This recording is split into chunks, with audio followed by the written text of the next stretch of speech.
Yes, nizere ko mumeze fresh sana, nizere ko mumeze neza, nizere ko Uwiteka bakomeje kugenda barindira mu bice bitandukanye. Kuri uyu mugoroba rero nibwo RIB ku bufatanye na polisi y'u Rwanda baje kwerekana ibisambo bigera kuri 45 mu by'ukuri byari byarayogoje abantu. Ndavuga ni mbere yuko wenda nshimira abantu baba barakoze subscribe hano kuri Wisdom TV Rwanda, reka nshimire by'umwihariko inzego z'umutekano ku bufatanye bwazo kugira ngo zikomeje kugenda zihashya ibyihebe.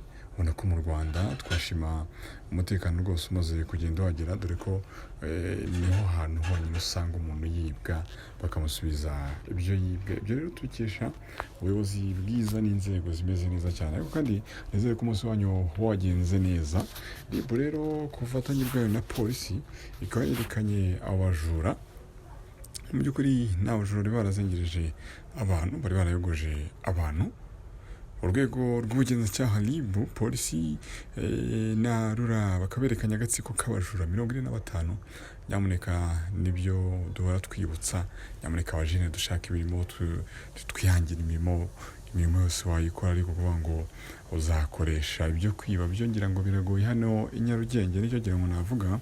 Kuri uyu mugoroba rero nibwo RIB yerekanye agatsiko k'abajura 45 bibaga abantu bakoresheje amayeri atandukanye, cyane cyane mobile money. Nyamuneka mujya mwumva umuntu aguhamagaye ngo wayobeje amafaranga, ni bano rero bari barayogoje abantu nk'uko mwabibonye mu kavideo wenda kagiye kabanza imbere.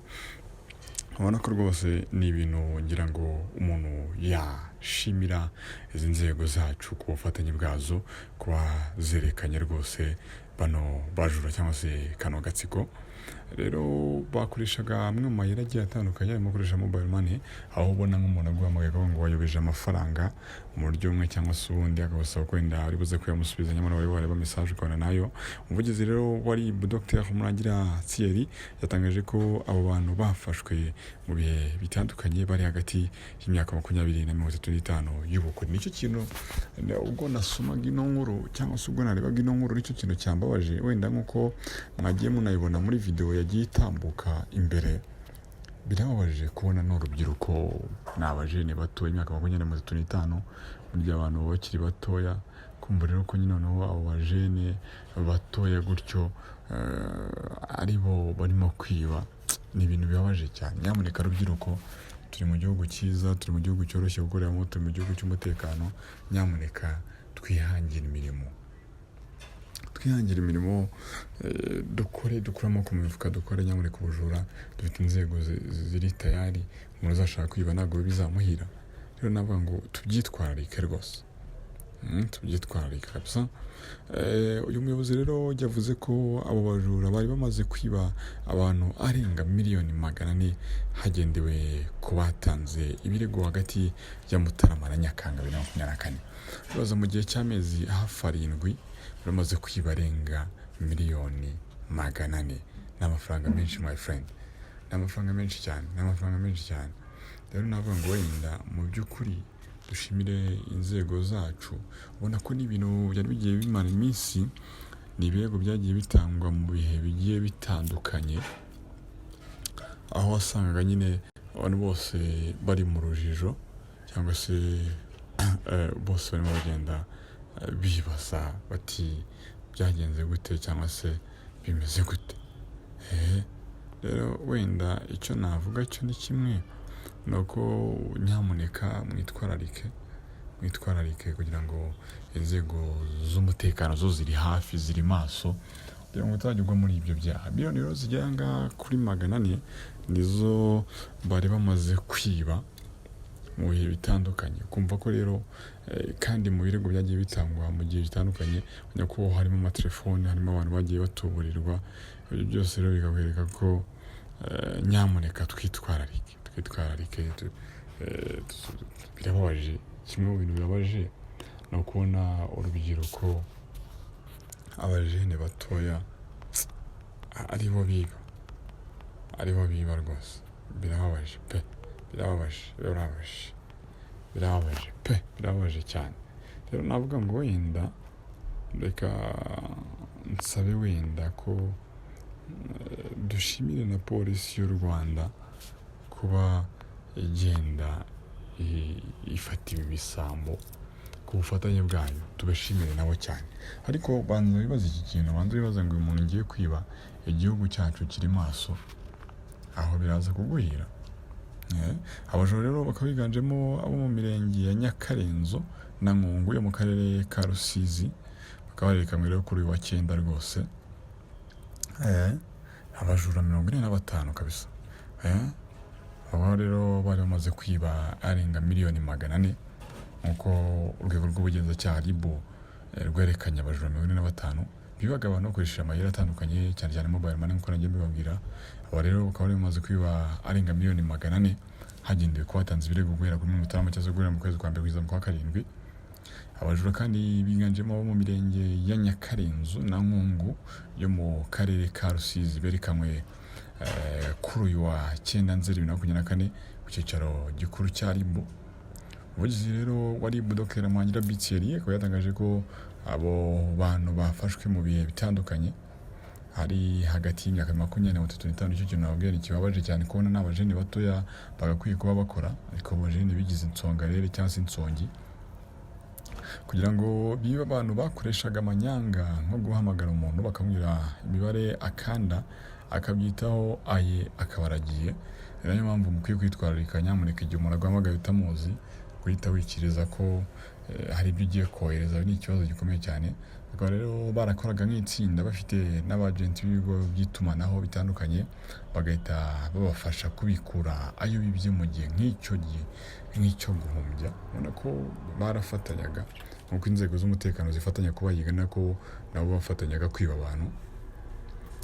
Igitangaje rero nuko abajura biyise abameni babanzaga guhurira ahantu runaka bakiga ku mugambi bagiye gukora, mbese uko akazi k'umunsi kari bugende. Nyamuneka mwibaze namwe, ubundi bakiga mu bice bitandukanye. Uko akazi k'umunsi kari bugende bajya ni nk'uko mu gitondo mvuga ni ndabyutse ngiye gukora ibiganiro kuri Wisdom TV Rwanda. Mbere yo gufatwa rero habanje gukorwa iperereza ryimbitse, bamenywa uko bakora kugira ngo bafatirwe rimwe, nyuma bose batabwa muri yombi ndetse ubu bakaba bafungiye kuri sitasiyo za RIB zitandukanye. Bakurikiranyweho rero ibyaha 5 birimo gushyiraho umutwe w'abagizi ba nabi cyangwa se kuwujyamo, kwesha ikintu cy'undi hakoreshejwe uburiganya, kwiyitirira umwirondoro w'undi, kudasobanura inkomoko y'umutungo n'iyezandonke. Ibyaha bihanishwa igifungo kiri hagati y'imyaka 2 ndetse n'imyaka 10. Dr. Murangira ati mu mezi 7 kugeza muri Nyakanga 2024 bari bamaze kwiba miliyoni 493 miliyoni 424,493,991. Akabo ngabo arabatanze ibirego, wakibaza ngo batabitenga bo bangana iki. Bakandi bajyaga kuyakoresha ibikorwa bitandukanye birimo no kuguriramo ababyeyi babo inzu n'ibindi. Ari nayo mpamvu ababyeyi babo batashakaga gufatanya natwe ngo bafatwe. Uretse Rusizi hari n'abafatiwe mu turere twa Gicumbi, Ruhango, Gasabo, Rubavu, Nyarugenge, Kirehe na Muhanga. Dr. Murangira rero yavuze ko ibyo byaha bishobora kwirindwa kuko ahenshi abajura baba bakina n'amarangamutima y'abantu, aho usanga biyitirira inzego n'ibigo runaka, utagira amakenga akakubwira ko imibare ukanda ku bwa serivisi abeshya ko agiye kuguha.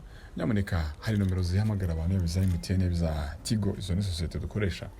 Nyamuneka gira amakenga nawe nubona umuntu arimo kuguhamagara akubwira ibintu utarimo gusobanukirwa neza, nawe ube wagira amakenga y'ibyaha bigiye kukubaho.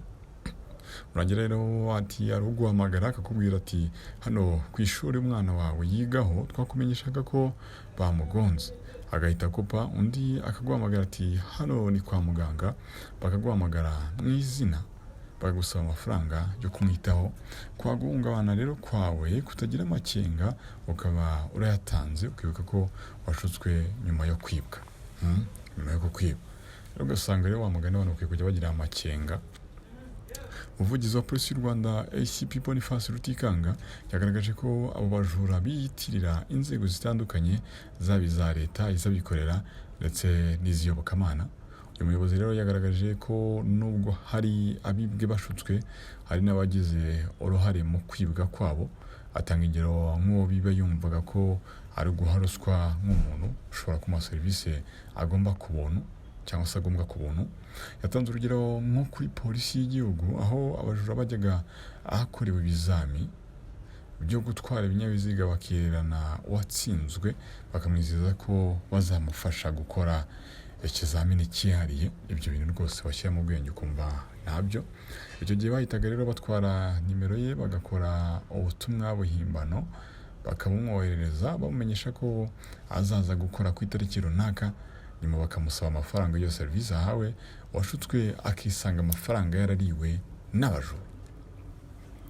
ICP Rutikanga ati uwo araza akagera ku kibuga agasanga yarabeshywe, bene uwo navuga ko yibwe niyo wamuhamagara ntashobora kuza kuko nawe yisanze ari mu cyaha cya ruswa.